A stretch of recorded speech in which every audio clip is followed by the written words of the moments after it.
Did you miss me?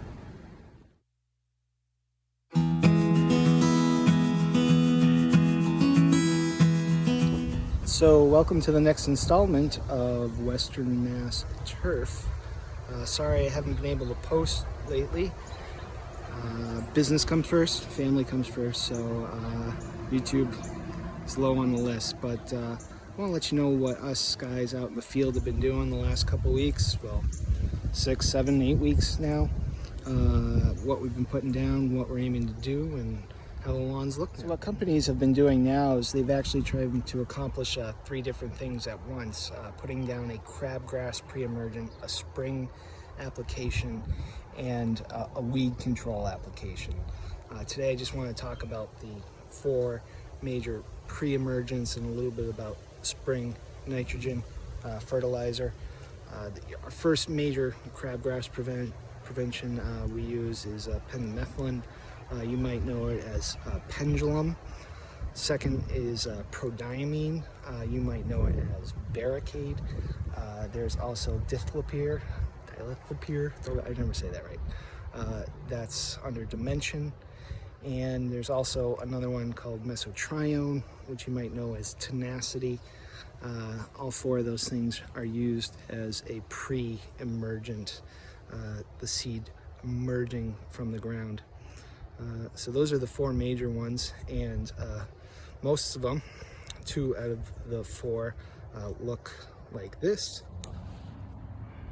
So if you've seen that, hopefully not on hardscapes, but in the lawn, hopefully.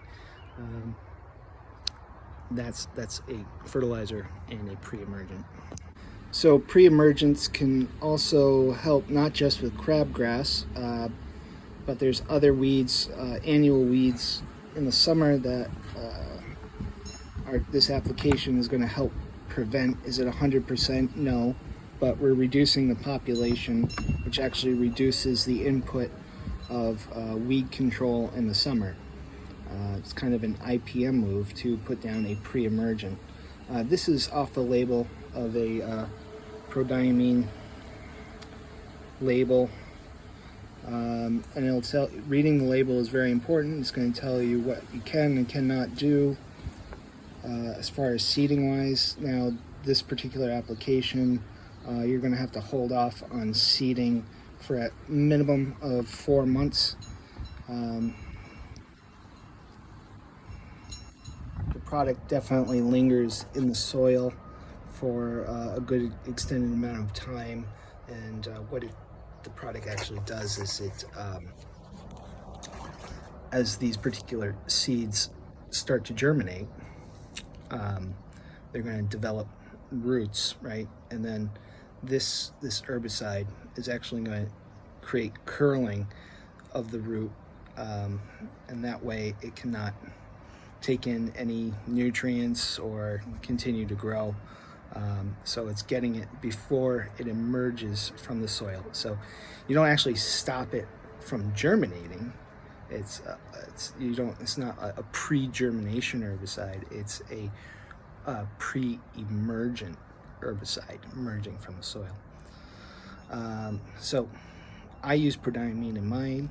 A lot of people are now saying, well, it's getting later in the season, you need to use dimension, and people have been going out with granular dimension, which is not going to have the same potency as using a liquid application of dimension. I just want to clarify liquid dimension and granular dimension.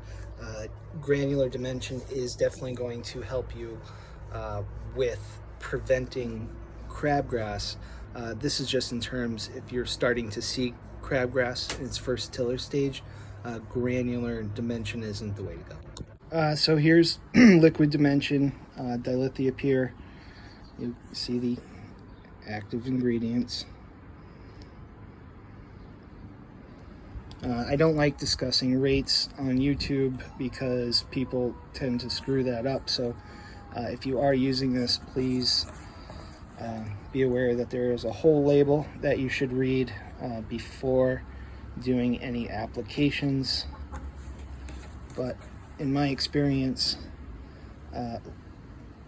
liquid dimension for the first tiller stage of crabgrass is going to work in the granular. Here we have a bottle of Tenacity. Active ingredient is mesotrione.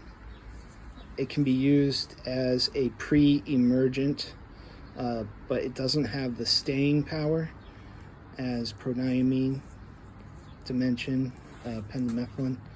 So reapplication of this 3 to 4 weeks after the original application is recommended, and depending on your area, a third application may be needed. Mesotrione is definitely one that you want to be careful of, especially, remember we talked about bent grasses, creeping bent grasses, colonial bent grasses. Tenacity is a post-emergent herbicide for bent grass. So if you're using mesotrione, be very, very careful. You're going to find out real quick if you have bent grass or not, just to be honest. And it's not going to look pretty. It's going to be white. It's going to be hurt. It's going to be stunted. It's going to be thin. What is really cool about it, though, is that it can actually be used at the same time as seeding. So if you did do a spring seeding application, your company or yourself or a representative from a supply place recommended using mesotrione with the starter fertilizer for this time of year. Just want to touch base on what nitrogen inputs we're trying to put down. So in the springtime, lawns don't really actually need too much nitrogen. I can talk about rates and application rates and the math on this. Really simply, guys, I was aiming for 5 pounds per thousand. I was putting down less than a pound per thousand on this first application. I don't want a lot of free nitrogen going into the hot summer months. That can lead to problems too. Some of you guys get excited. You really want like a flush green, beautiful dark green lawn in the springtime, and you can get that from lower doses of nitrogen. I'm just going to let you know, just stay away from those high applications of nitrogen, like a 40-0-10 or a 30-30-30 or whatever crazy amount you want to put down. And usually those are in urea, straight urea form, which is like quick release. I don't recommend doing that. I use a slow release poly-coated, sulfur-coated urea on this first application, just because it needs it slowly over time. And then about 6 to 8 weeks from that last application, I'll be back to do another application at less than a pound per thousand. We've certainly had some really crazy weather recently, high winds, and then temperatures shot up pretty fast. So there's some areas grasses don't even know what to do.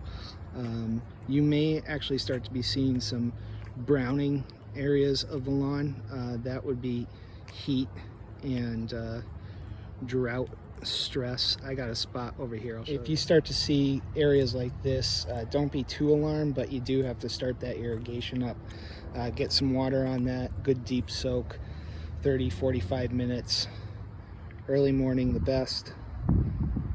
I can see testing out some wiping out violets with a couple different products there. But if you're seeing this, it's time to do that deep and infrequent watering. Last night's rains definitely helped, and we're supposed to get some more tonight, which I'm really looking forward to. That's going to make a difference. So anyway, I just want to touch base with you. I'm okay. Just been very busy, and thanks for tuning in. And remember, enjoy your lawn, even if it has a little heat stress.